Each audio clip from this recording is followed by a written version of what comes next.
요한일서 5장 말씀을 통해서 믿음에 대한 말씀을 함께 나누기를 원합니다.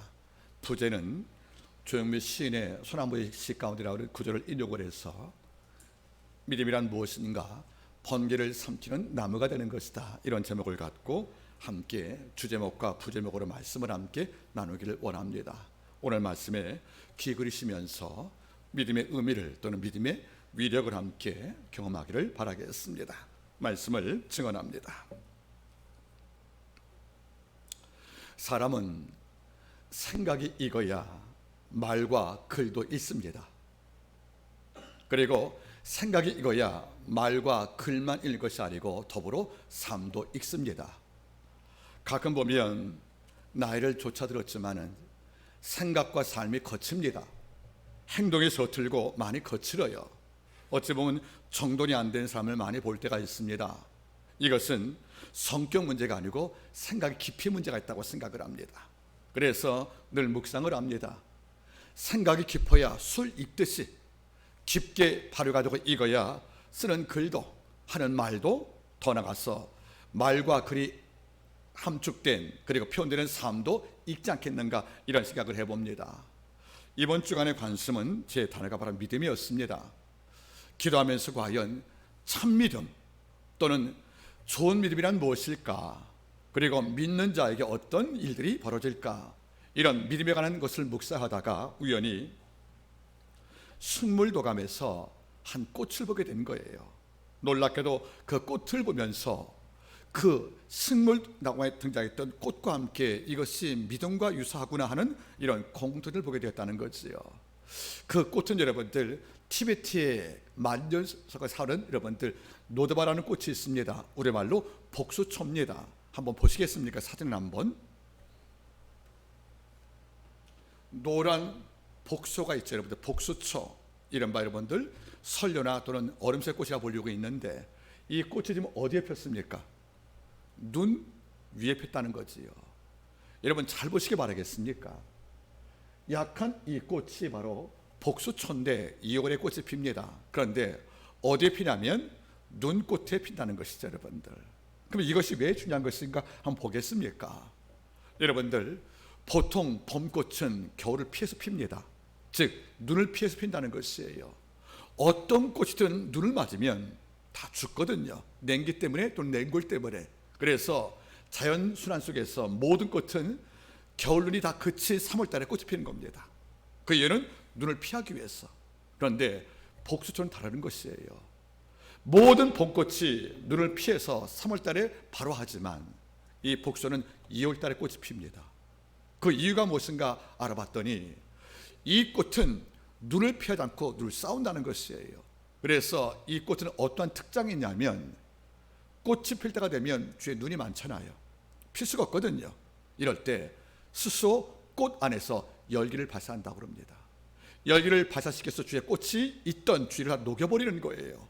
그래서 꽃이 피는 복수초 곁에는 눈이 없다는 거죠. 왜 그렇죠? 내 안에 열기로 눈을 녹였다는 거예요. 다른 모든 꽃은 눈이 무서워 피하는데 이 꽃은 눈과 싸웠다는 거지요. 그래서 몸의 열기로 꽃이 주위에 눈을 녹인 상태에서 스스로 옥토를 만들고 거기에 생명을 키웠다는 것이 아니겠습니까? 놀라운 기록은 티베트 지역의 설리나 이 노르바는 주위에 5m를 녹인다는 거예요. 주위를. 그걸 녹여서 꽃을 마음껏 피운다는 것이 아니겠습니까? 순간에 이 복수초를 보면서 뭘 느꼈냐면, 이것이 믿음의 본질과 같지 않겠는가. 우리는 믿는 사람들이에요. 예수 영이 있고 성령 능력을 몸에 간증한 자들입니다. 우리가 똑같이 믿지 않은 자와 같은 육을 안고 살지만은 우리 육 안에는 그들이 없는 게 하나가 있습니다. 바로 예수의 생명입니다. 그 생명은 부활의 영이요, 더 깊게 말하면 성령을 통하여 세상과 맞서 싸워 이기라는 능력의 영이 와 있다는 겁니다.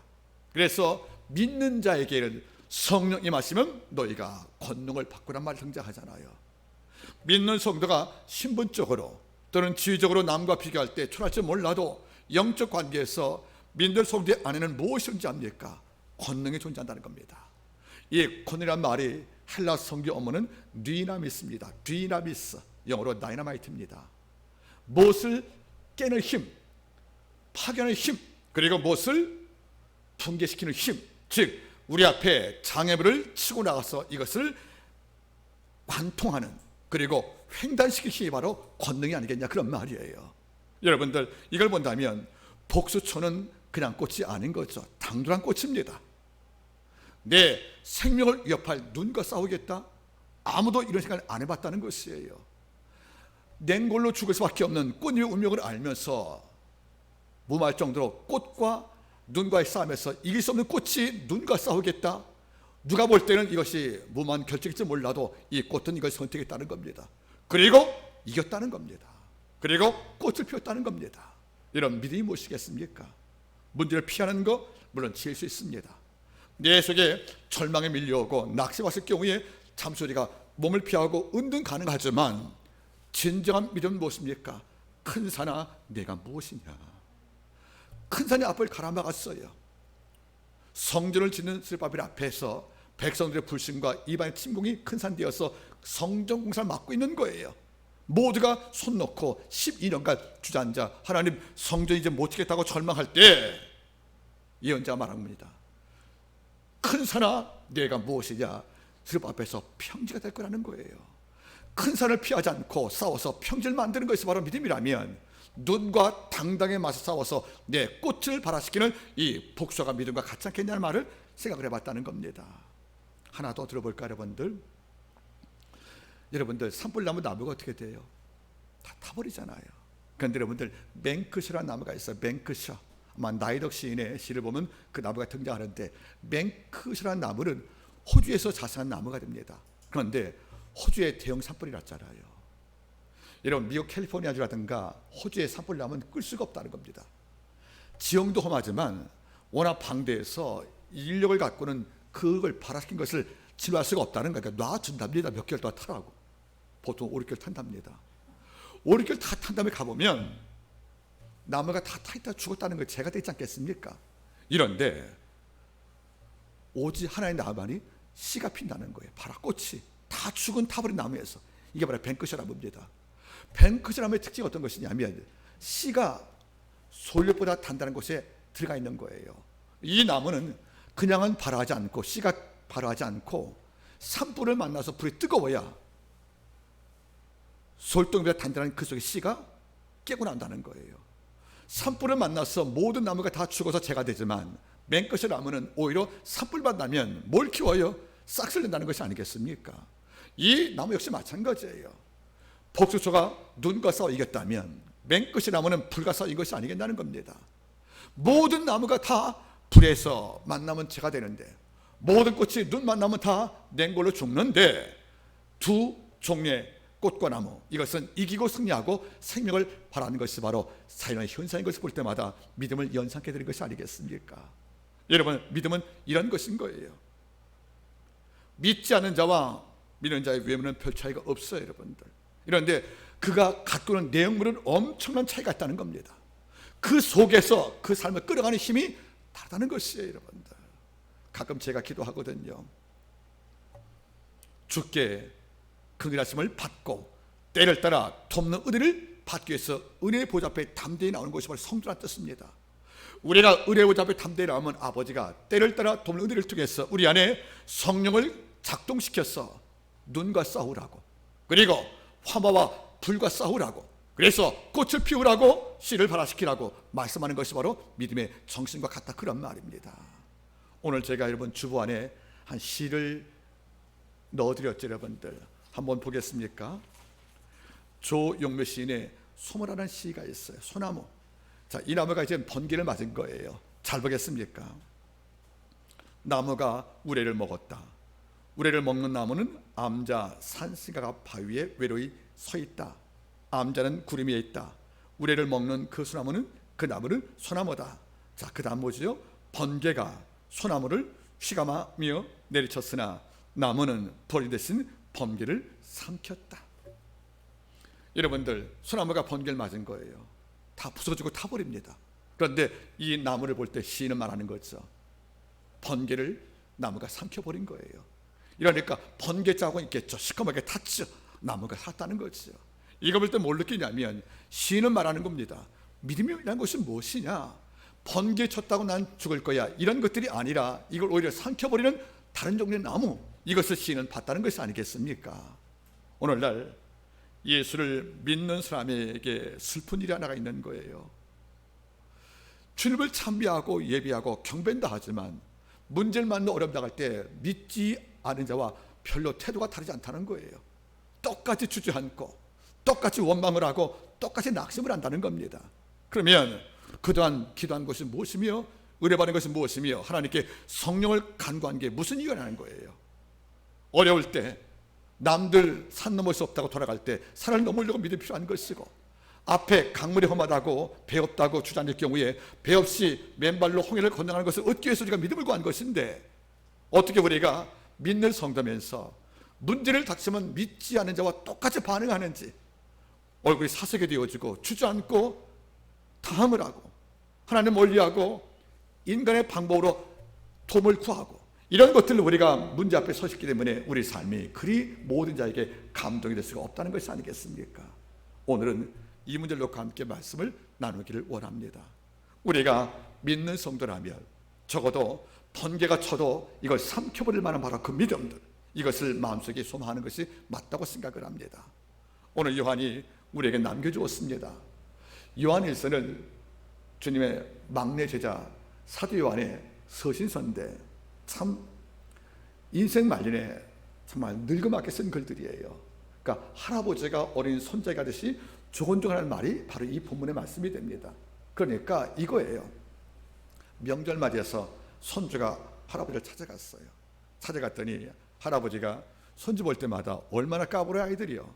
그런데 수염을 당기기도 하고 온갖 장난칠 경우에 그 앞에서 할아버지가 지그시 웃으면서 몇 마디 건네는 걸로, 그래서 조곤조곤 말씀하는 노인의 마음으로 어린 교회 성도에게 답하는 것이 바로 요한 1, 2, 3서가 됩니다. 그러니까 조곤조곤 말씀하는 거예요. 그런데 5장에서는 문장이 달라져요. 5장으로 오면 이 단어와의 언어에 힘이 들어갑니다. 그래서 이렇게 언급합니다. 자, 보겠습니까? 5장 1절 바라보세요. 예수께서 그리스도이심을 믿는 자마다 하나님께서 난 자다. 우리는 부모에게 한번 태어났어요. 그런데 이걸로는 충분하지 않죠. 우리는 거듭나야 됩니다. 물과 성령으로. 그러니까 우리 예수 믿는 성도가 뭐냐는 거예요. 예수 말미암아 태어난 자가 바로 뭡니까? 거듭났다는 거 아니겠습니까? 즉 십자가의 죽음을 통해서 죄의 사함을 경험하고 부활을 통해 의를 받는 것을 경험한 자, 이걸 요한이 말하는 거죠. 하나님께 난 자라고 말씀하는 거예요. 이런 자는 뭡니까? 믿음이 있거든요. 문제는 바로 그 다음 문제인 거예요. 믿음이 있으면 어떤 게 벌어지냐면, 자 3절 보세요 여러분들. 하나님을 사랑하는 것은 이것이니 우리가 그의 계명들을 지키는 것이다. 다시 말하면 요한은 먼저 말씀하는 거예요. 네 신분이 뭔지 아느냐? 너 하나님께 다시 태어난 자다. 이런 태어난 자가 하나님을 사랑한다는 것이 어떤 건지 아냐? 그 계명을 지킨다는 거예요. 여러분 잘 보십시오. 계명은 하나님의 명령이에요. 하나님의 법입니다. 이걸 지키는 것이 뭡니까 여러분들? 하나님을 사랑하는 거예요. 여러분들, 사랑한다는 말 100마디가 사랑을 지미하는 게 아니에요. 그가 맡기신 하나님의 말씀을 준행하는 것, 그리고 그가 명령한 계명을 이유와 변명을 통해서 여러분들 지킬 수 없다는 논리보다는, 세상에 달라졌으니까 하나님의 말씀이 오늘날 맞겠습니까? 이런 논리가 아니라 하나님의 말씀은 정한 명령이에요. 어떤 조건이 없는 겁니다. 바꿔 말하면 하나님의 말씀을 내 삶의 중심을 잡아서 이 말씀을 지킬 때 이것이 하나님을 사랑한 거라고 요한이 알려주고 있는 거예요. 요한은 5장에서 먼저 두 가지를 말했어요. 어떤 자가 성도인지 아느냐? 예수의 이름으로 거듭난 자다. 그리고 이런 백성의 목적이 뭔지 아느냐? 계명을 지켜서 하나님을 사는 것이 바로 두 번째 목적을 설명하는 겁니다. 그러면 세 번째가 언급하는 거예요. 세 번째 어떤 것이냐면, 하나님께 태어나고 그리고 계명을 지킨 자가 믿음이 있다면 우리의 삶에서 우리의 멸망을 시도하고 우리의 영적 붕괴 시도하는 이 온갖 세상과 싸워서 이기는 믿음을 아버지가 주겠다, 그런 말이거든요. 오늘 3절 말씀을 보겠습니다. 굉장히 중요합니다. 4절, 대저 하나님께로서 난 자마다 세상을 이기느니라. 세상을 이긴 이김은 이것이니 우리 믿음이라고 언급하고 있다는 거죠. 여기서 놀라는 거예요. 세상을 이긴다. 하나님께 앉자마다 세상을 이긴다고 그래요. 여러분, 이긴단 말이 뭐죠? 싸워서 정복했다는 거죠. 헬라어를 볼 때는 여러분들 이긴단 말 뜻이 따라하겠습니까? 여러분들 니카오. 니카란 말이 뭡니까? 여러분 나이키.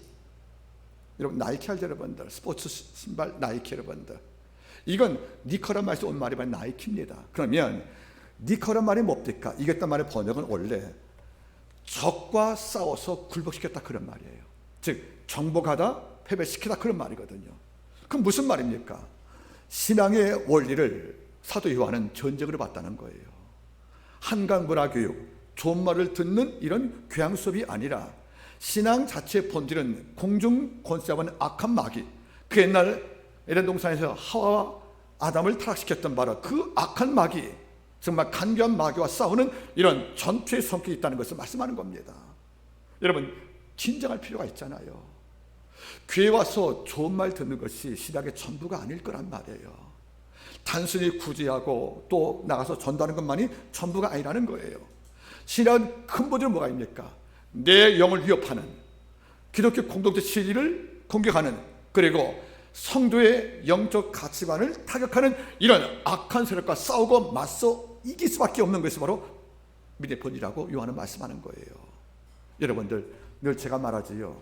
신앙은 산보가 아니고 경주라고요. 또 신앙은 단순한 좋은 말 듣는 문화가 아니라 영적 전투입니다. 여러분들 오늘 보세요. 여러분들 누가 세상과 싸워 이겼냐는 거예요. 바로 하나님께 난 자, 즉 성령을 통하여 거듭난 자만이 이 땅에 영적 가치를 누락시키고 몸부림치는 악한 마귀와 싸워 이길 수 있는 유일한 존재라는 것을 말씀하는 것이 아니겠습니까? 여러분 잊지 마세요. 하나님께로 난 자만이 세상을 이긴답니다. 즉 우리가 세상을 이기는 것이 당연하다는 것이에요. 여기 또 하나 문제가 있습니다. 싸움이라는 것은 대상이 있잖아요. 그런데 세상이래요. 이제 놀랍니다. 너희가 싸워서 이길 대상이 바로 세상이래요. 그러면 세상은 뭡니까? 지금 내가 사는 곳 아니겠습니까? 이게 어려운 문제예요. 첫째는 뭐죠? 너무 거대한 거예요. 내가 이 땅 세상과 싸운다고요? 그건 테러를 가라는 겁니까 여러분들? 그건 아니지 않습니까? 내가 싸울 대상이 한 개인도 아니고 세상이래요. 또 하나 뭔지 아십니까? 그 세상은 뭡니까 여러분들? 내가 속한 관계니까 나도 세상에 있단 말이죠 여러분들. 이런 세상과 싸우란 말이 뭡니까 여러분들? 어렵잖아요. 너무 큰 세상, 그리고 내가 속한 세상인데 이걸 어떻게 싸웁니까 여러분들? 이거 오해하시면 안 되는 거죠. 요한이 말한 네가 싸워서 이길 대상의 세상이란 말 뜻은 번역이 필요합니다. 그 세상은 지금 우리의 가정 같은 것들, 이거 사회를 말하는 세상이 아니라 다시 여러분들 죄악의 원리가 지배하는 공동체, 즉 악이 지배하는 이 땅 문화를 세상으로 번역한 거죠. 죄 속입니다. 여러분 잘 보세요. 우리가 싸울 것은 세상을 말할 때 그 세상은 우리가 있는 공동체 말하는 게 아니에요. 즉 하나님의 배제가 된 악의 문화가 이미 상식이 된, 그리고 악이 지배하는 이 땅의 모든 문화가 뭡니까 여러분들? 바로 세상을 말하는 거죠. 이런 것과 싸우라는 거예요. 즉 진리를 등지는, 교회를 대적하는, 하나님의 말씀을 폄하시키는, 그리고 하나님의 진리의 모든 십자가 사건과 부활 사건을 애써 부정하는 이런 불신과 의심 모든 세계와 싸우는 것이 바로 성도의 역할이라는 말을 하고 있다는 겁니다. 많은 분들이 이것때 고민할 거죠. 우리가 싸울 세상이 무엇인가? 단테는 이렇게 본 거예요. 단테는 시국에서 나이 30세쯤 넘어서 길을 걷다가 산길에서 세 짐승을 만나요. 그 짐승이 단테 길을 막아요. 그 세 짐승이 뭐죠? 늑대와 표범과 사자였어요. 그러면 단테는 내가 가는 길을 막았던 세 짐승을 통해서 뭘 봤습니까? 진리를 저항하는, 진리를 폄하하는 세 세력을 상기를 본 거지요. 늑대는 뭐죠 여러분들? 탐욕을 말하는 거예요. 표범은 정욕을 말하는 거예요. 사자는 오만과 교만을 말합니다. 바꿔 말하면 단테는 세상을 뭘로 본 것입니까? 적어도 늑대로 상징되는 탐욕을 봤다는 것이고, 표범으로 해석되는 그 바로 정욕을 봤다는 것이에요. 그 사자의 오만과 교만을 봤습니다. 이것이 세상이라는 거예요. 즉 믿는 성도가 누구와 싸울 것이냐? 사랑과 싸우는 게 아니에요. 이 땅을 지배하고 있는 악의 원리들, 즉 탐욕들, 정욕들, 오만들, 이거와 싸우는 것이 뭡니까? 믿는 성도의 본분이라는 것을 말씀하는 거죠. 또 여러분들, 니체는 말했어요. 이 땅을 지배하는 세상이 무엇이냐? 바로 르상티망, 원망이라는 거예요. 원망. 사람은 끊임없이 원망을 합니다. 그 속에 불평도 있는 거예요, 여러분들. 그래서 원망하는 한 천국은 없잖아요. 여러분들, 원망 속에서 감사평안 안 나오잖아요. 그러니까 니체는 말한 거죠. 인간의 모든 불행이 어디서 왔느냐? 르상티망, 원망에서 왔다는 거예요. 그러면 단테는 뭡니까, 여러분들? 탐욕과 정욕과 그리고 오만과 싸우라. 이것이 믿는 성도에게 성령을 준 이유라는 것이고, 이거에 지지 말라고 말씀하는 겁니다. 또는 원망과 싸워라. 여러분, 참 힘든 문제예요. 원망 없이 산다는 것이. 그러나 원망이 목 끝에 올라올 때 이걸 삼키란 말을 제가 설교했습니다. 이 땅에서 제일 맛있는 음료수는 원망과 불평이 여기까지 왔을 경에 이걸 꿀꺽 삼킬 때 그 침보다 단 게 없다는 거잖아요, 여러분들. 근데 저도 이게 안 되는 문제예요. 저도 같은 동료 목사 만날 때에도 왜 저러시지 하고 원망이 올 때가 있다는 거예요. 그 돌아오는 찬에서 또는 제가 마음으로 반성을 합니다, 여러분들. 그러면 오늘 보세요. 세상을 이기라 말씀한 거예요. 그 세상이 무엇이냐? 이것은 내 가정을 말하는 게 아니에요. 내 직장을 말하는 게 아니에요. 내 가정 안에, 직장 안에, 그리고 국가 안에 면면이 흘러가는, 상식같이 흘러가는 죄악의 원리들, 하나님을 기뻐하지 않게 만드는 악의 원리들, 즉 탐욕의 정신들, 또는 정욕들, 또는 오만들, 또는 원망들, 이거와 싸우라 말씀하는 거지요. 그러니까 여러분은 제게 물을 겁니다. 그 목사님께서는 그들과 다르게 세상과 싸워야 할, 우리가 싸워야 할 세상의 악의 원리가 무엇인가 물어본다면 전 세 가지를 말하고 싶습니다. 이것이 오늘 본문의 주제가 될 것입니다. 여러분, 우리가 싸울 세 가지 대상을 보겠습니까, 여러분들? 첫째는 무엇인가? 저는 이렇게 봅니다. 따라서 여러분들, 나만 잘 되면 되지, 이거란 말이에요. 이게 우리가 싸울 세상입니다. 여러분들, 나만 잘 되면 되지, 이게 틀린 말은 아니에요. 적어도 예수가 없다면 이 말은 이 땅을 살 때 가장 위대한 무기가 됩니다. 나 바쁘고 나 힘든데 남의 입장 배려 할 여유 없는 것은 맞습니다. 그들 나에게 무슨 유익을 주었다고 내가 그를 희생을 합니까, 여러분들? 굳이 남의 거 안 빼앗고 내가 나만 자살했다는데 무슨 죄가 됩니까? 이거 틀린 말 아니라는 거예요. 문제는 이런 판단과 척도가 믿지 않는 성도라면 가능합니다. 그런데 믿는 성도라면 이것은 충분치 않다는 거예요. 우리가 무엇과 싸웁니까, 여러분들? 바로 나만 잘 되면 되지, 뭔 상관이야. 이런 정신과 싸우지 않으면 우리 힘들지 않겠습니까, 여러분들? 여러분, 제가 과거에 언급을 했습니다. 사랑의 유덕화의 글을 보시면 우분투란 말이 나와요. 우분투, 혹시 기억났습니까? 우분투란 말이 아프리카의 한 선교사가 파송이 되어서 한 마을을 가봤답니다. 우리가 아프리카 그럼 뭘 느껴요? 문맹 또는 무지, 질병, 전쟁, 가난들, 이거밖에 기억 못하거든요. 그러니까 항상 우리가 우울감 있는 거죠. 니들이 우리보다 난 게 뭐 있어 하고 마치 오리엔탈리처럼 서양의 동양을 무시하는 것처럼 우리 이런 마음이 있다는 거예요. 함께 내려보는 마음이 있단 말이죠. 그래서 선교사가 장난을 쳤답니다. 꼬마 10명이 놀고 있길래 이리 말했다는 거예요. 얘야, 저 앞에 딸기를 놔뒀다는 거죠. 딸기를, 과일 딸기. 아프리카의 딸기는 굉장히 귀한 겁니다. 그러니까 애를 입에 침 넘어가는 거죠. 딸기를 놓은 다음에 이리 말해, 선교사가 너희 가운데 가장 먼저 달려가서 거기를 잡는 자에게 딸기 다 주겠다고. 그럼 꼬마들 10명이 그 평생 못 먹을 딸기가 앞에 있는데 제일 먼저 달려가서 딸기 있는 책상을 붙잡으면 다 주겠다는 거 얼마나 큰 복이에요, 여러분들. 그래서 이걸 기대하고 누가 일할 것인가를 선교사가 바라보고 나서 휩쓸어 버린 거죠. 쪼르륵 불고 나니까 10명이 움직였다는 거죠. 그런데 놀란 게 벌어진 거예요. 한 명도 앞으로 나가지 않고 똑같이 10명이 똑같이 걸어가는 거예요. 똑같이.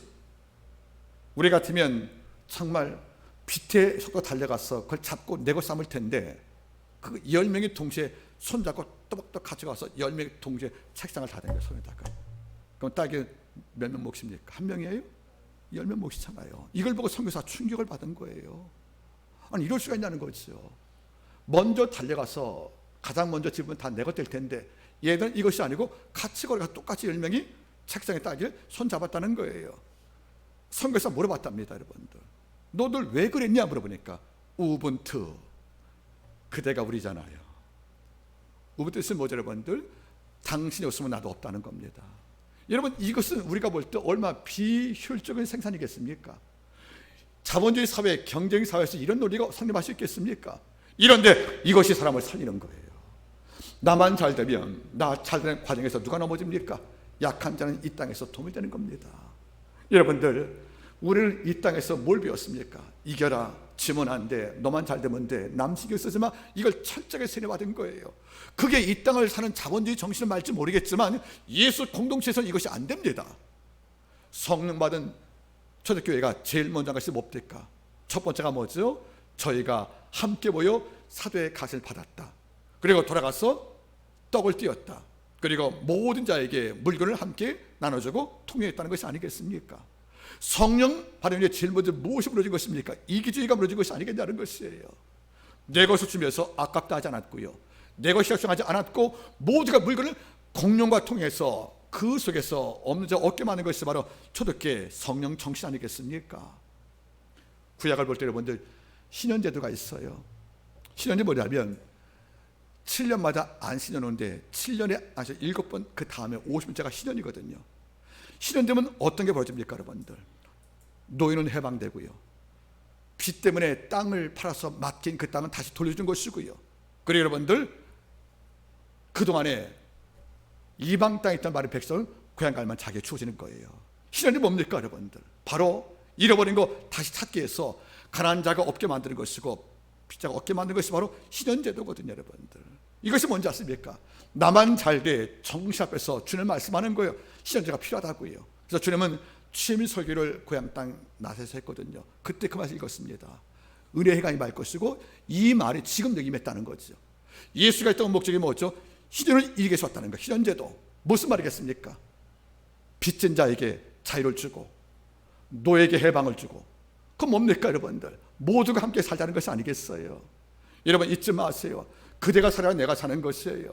내가 그대를 살려야 그가 날 살리는 것입니다. 근데 우리는 어떻게 배웠습니까? 너만 잘 되면 돼, 네 앞가름이나 뚝가름이, 그게 틀린 말은 아닐 거예요. 하지만 이것이 진리는 아닙니다. 여러분, 제가 어떤 글을 보다가 참으로 감동을 받은 글 한 구절이 있어요. 참 그걸 제가 존경을 합니다. 그분의 글 가운데 이런 글이 있더라고요. 악한 마귀는 광야에서 주를 시험할 때 첫 번째가 뭐였죠? 이 돌들을 변하여 떡이 되게 하라. 그런데 그는 말한 거예요. 돌이 변해서 떡을 만드는 게 참 기적일까? 아니라는 거예요. 돌같이 굳은 마음이 은혜 받아 녹아서 남에게 떡 주는 게 진짜 기적이라는 겁니다. 우리는 돌을 뭘로 만들어요? 떡으로 만들자고 배웠다는 거예요. 틀린 말 아닐 거예요. 근데 그분은 이렇게 해석을 하더라고요. 돌같이 굳으니까 내가 죽이냐는 거예요. 나만 잘 되지, 내가 어떻게 번 돈인데요. 여러분, 내가 어떻게 번 돈 다 아까운 거예요. 여러분, 남 돈을 백성들이요 더 어렵게 번 돈들입니다. 식사리를 파는 거예요, 구제하는 것들, 내 것보다 아까운 게 어디 있겠습니까? 그러니까 이거 꽉 잡을 때 내 마음은 돌이 되거든요. 그런 돌같이 굳은 마음이 녹아서 이웃의 고통을 돌아보고 식탁에 떡을 주었다. 그래서 돌을 떡으로 만드는 게 기적만이 아니라 돌 같은 마음이 풀어지어서 남에게 떡을 주고 기적 표현이 맞는 것이 아니겠습니까? 그게 뭘 말씀하는 거예요? 바로 나만 잘 되면 되라는 자본주의 사회 정신을 깨뜨리고 나오는 또 아래 꿈이 아니겠다는 거 아니겠습니까? 이것이 옳다고 주장하는 세상과 싸우지 않으면 믿는 성도는 싸우는 게 아니란 말이에요. 우리가 세상과 싸우는데 세상에 어디 있어요 여러분들? 싸우려면 대상이 있을 거 아니겠습니까? 갑옷을 입었습니까? 그들의 본들 형체가 있습니까? 없지 않습니까? 즉 그 세상은 이 땅을 옳다고 지배했던 세상의 악의 논리를 말하는 거예요. 그 이기주의 논리들을. 그래서 나만 잘 되면 돼. 물론 그래서 부자된 사람도 많이 있어요 여러분들. 그런데 죽어서 그의 문상은 아무도 안 옵니다. 여러분, 제가 설교했죠 여러분들. 죽음은 두 종류가 있다고요. 깃털보다 가벼운 죽음과 태산같이 무거운 죽음이 있다고요. 어떻게 인생을 살았으면 그가 죽었을 때 아무도 애도하지 않겠습니까? 그 죽은 다음에 장에서도 이 죽음 아깝다 할 만큼 이런 자가 인생을 사는 것이 뭔지 아십니까? 나만 잘 되면 돼, 이걸 넘어서면 하나님께 말씀하는 거죠. 네가 진리하는구나. 왜? 네 가진 거 내가 준 거 받은 것이니까. 받은 거 준 거란 말이에요. 아버지가 주신 모든 건강들 물질들 하나님의 선물이잖아요. 받은 거 복되게 쓰라고 내가 주었는데 이걸 움켜잡아요. 복을 감금합니까? 복을 묶습니까? 아니지 않습니까? 뭐하고 싸울래요? 가끔 살다 보면 이게 올라와요. 이걸 내가 어떻게 번 돈인데 이게 얼마나 아까운데 이게 주어집니까 여러분들? 그러니까 지금 저는 그런 마음이 있어요. 내게 갖고 있는 모든 것은, 내가 갖고 있는 모든 것은 나보다 더 필요한 자를 만나기 전까지만 내 것이라는 거죠. 저는 그 훈련을 하고 있습니다. 잘 안 돼요 여러분들. 하지만 나만 잘 되면 돼? 아니에요. 우분투예요. 돌을 떡을 만드는 기적을 하나님께 소망하지 말고요. 내 자신은 또 돌 같은 마음을 녹여서 남에게 떡을 줄 때 하나님의 기적은 내게 재현되는 겁니다. 그게 뭔지 아십니까? 우리가 싸울 세상이 아니겠습니까? 저는 다시 말하지요. 나를 위해 준비한 빵은 물질이지만 남을 위해 준비한 빵은 정신인 거예요. 여러분들, 남의 식탁에 떡 하나 준다는 것이 아까웁니까 여러분들? 그러면 아버지한테 남에게 어려움 당할 때 식탁에 떡을 아껴주고 옷 한 벌 사준 것이 아깝다는 하나님께 복구하지 마세요. 그거 말이 안 되잖아요. 남에게 긍휼 베풀기를 여러분들 아까워하면서 하나님께 긍휼을 구합니까 여러분들? 남에게 돕기를 인생하면서 하나님께 건강과 복을 구합니까? 이건 논리가 맞지 않는 문제예요 여러분들. 어제 하나님께 기도할 때 시편 23편 알죠 여러분들? 어떤 게 제일 마음에 들어와요 여러분들? 보통 읽을 때 보통 1절이야 그죠? 여호와는 나의 목자시니 내가 부족이 없단 말인데 저는 6절 말씀에 어제 엄청 울었습니다. 보통 사람들이 6절 말씀이 안 쓰잖아요 여러분들. 시편 23편 6절 말씀이 이런 말이죠 여러분들. 나의 평생에 선하심과 인자하심이 정녕 나를 따르리니 내가 여호와의 집에 영원히 거하리로다. 여러분들, 하나님의 선물이 뭔지 아세요? 내 평생에 하나님의 선하심과 인자하심이 정녕 나를 따라온다는 거예요. 오지 말라고 따라온다는 거예요. 나하고 밀착되어 있다는 거예요. 선하심과 인자하심이. 그런데 어떤 자에게 하나님을 목자로 믿고 아버지 앞에 모든 부여를 맡긴 자에게 복이 온다는 거예요. 나의 평생에 선하심과 인자하심이 정녕 나를 따르리니 내가 여호와의 집에 영원히 거하리로다.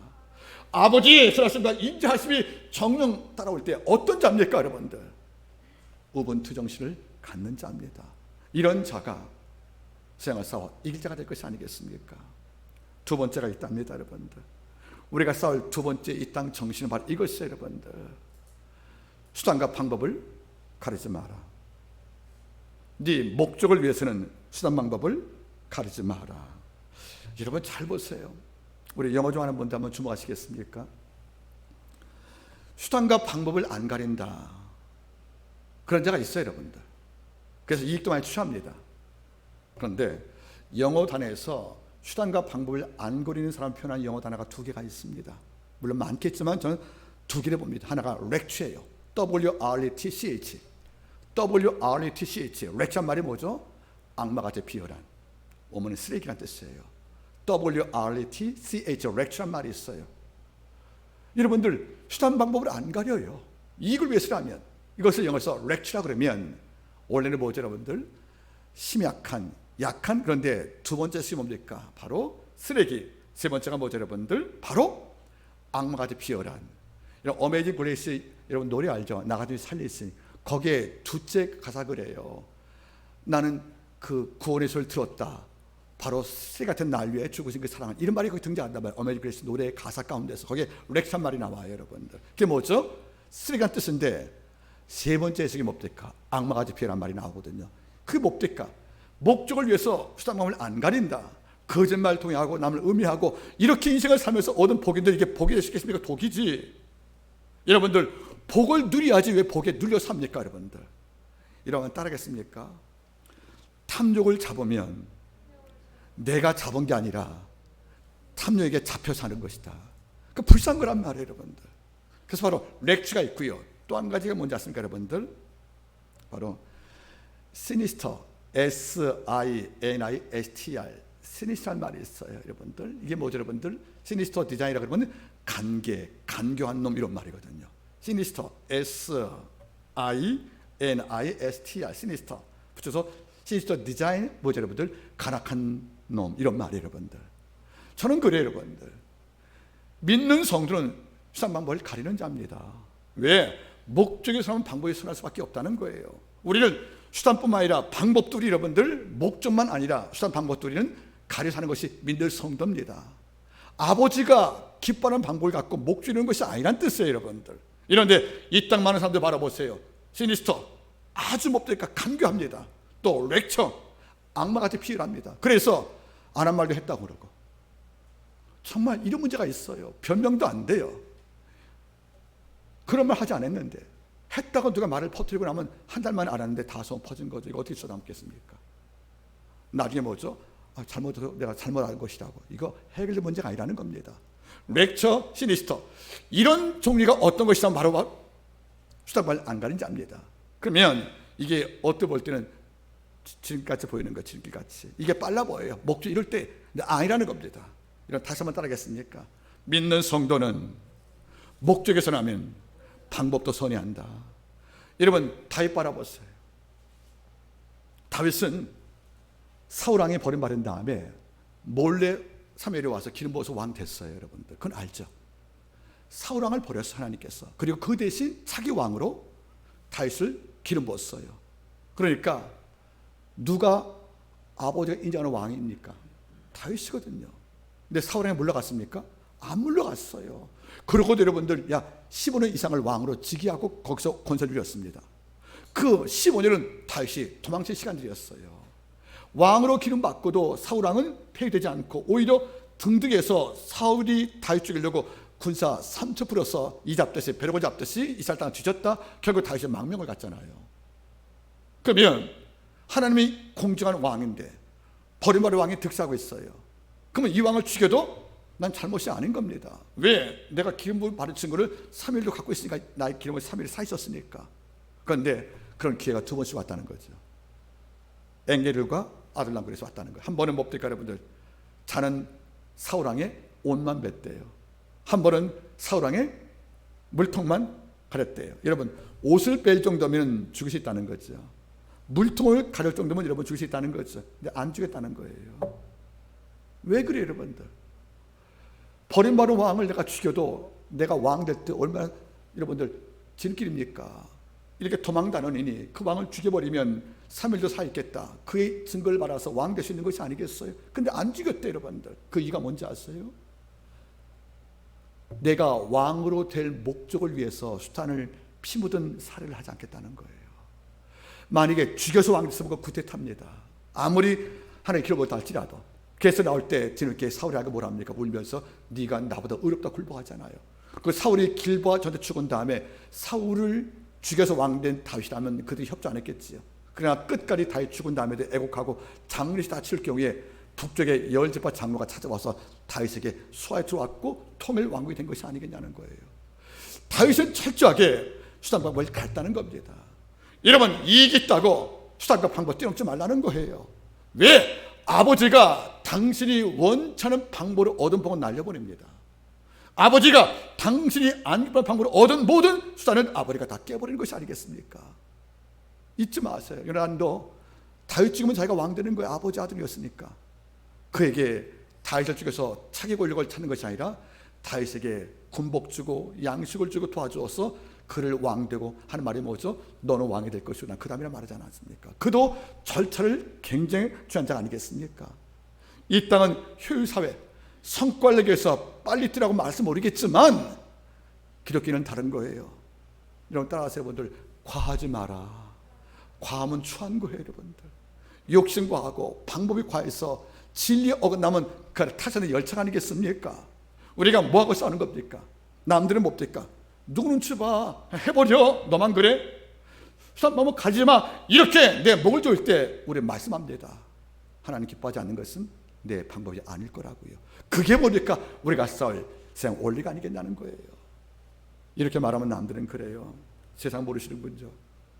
몰라서 그러는 게 아니에요. 세상에 렉취하고 시니스터 필요한 자 알기 때문에 우리만큼이라도 정도를 걸어야 하나님이 기뻐하는 것이 아니겠습니까? 아버지와 같은 뜻과 같은 방법으로 걸어야 그게 더 빠른 거예요.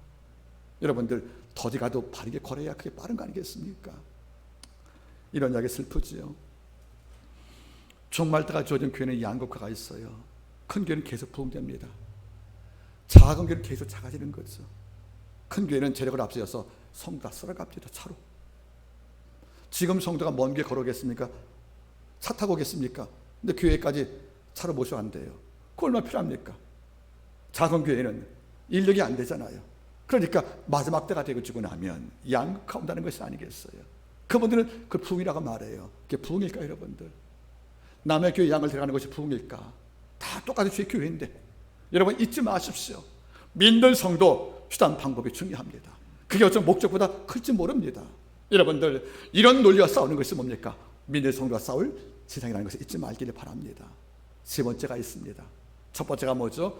너만 잘 되면 되지 뭐. 나만 잘 되면 되지. 두 번째 뭡니까? 수단 방법 가릴 필요 없어. 세 번째가 뭐죠? 함부로 사도 괜찮아. 함부로에 함부로. 여러분 함부로 살지 마세요. 하나님의 임재를 아는 백성은요, 하나님께서 내 가는 곳곳마다 이미 와 계심을 아는 백성들은 함부로 행동하지 않는 거예요. 근데 우리는 함부로 행동하는 것이 아주 용기인 줄 알아요. 젊은이가 노인에게 상말하고, 가진 자가 약한 자에게 갑질하고, 인생을 물건 취급하고 도구 취급하는 겁니다. 여러분 잊지 마세요. 시인 정현종 시인은 가장 좋은 사회가 뭔가? 사람이 풍경되는 사회래요. 사람의 풍경 볼 때 아름답지 않습니까?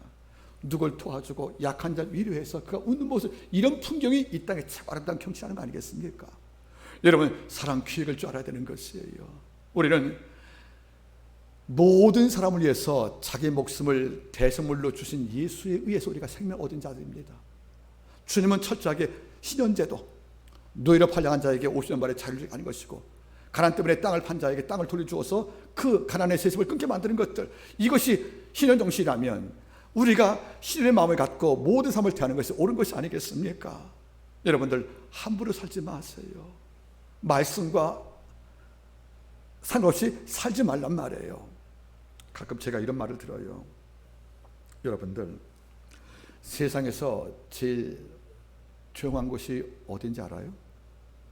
세상에서 제일 조용한 곳 어디예요, 여러분들? 응? 무덤.